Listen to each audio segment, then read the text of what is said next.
દ્વારકાના જામખંભાળિયામાં સિંગ તેલમાં ઓઇલ મિલનો શુભારંભ કરવામાં આવ્યો છે. તો સિંગ તેલની ઓઇલ મિલનો શુભારંભ થયો છે. સરકાર દ્વારા 1.5 કરોડના ખર્ચે પ્રોસેસન યુનિટ મંજૂર કરવામાં આવ્યું.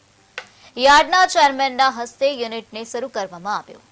G20 મગફળીનું પિલાણ કરાશે.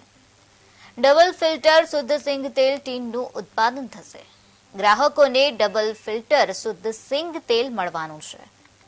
તો 2 વર્ષ સુધી સિંગ તેલ ખરાબ નહીં થાય તેવી પણ ગેરંટી આપવામાં આવે છે.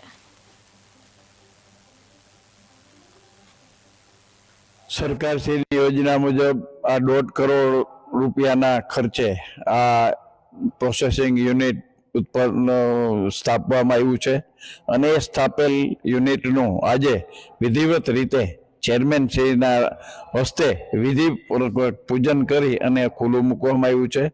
આ યુનિટમાંથી G20 મગફળી દ્વારા જ પિલાણ કરી અને સિંગ તેલ ઉત્પન્ન કરવામાં આવશે. ઉત્પન્ન કરેલું સિંગ તેલ ડબલ ફિલ્ટર થઈને હશે અને એ સિંગ તેલની માર્કેટિંગ યાર્ડ 2 વર્ષ સુધી નહીં બગડે એની ખાતરી પણ આપવાની છે.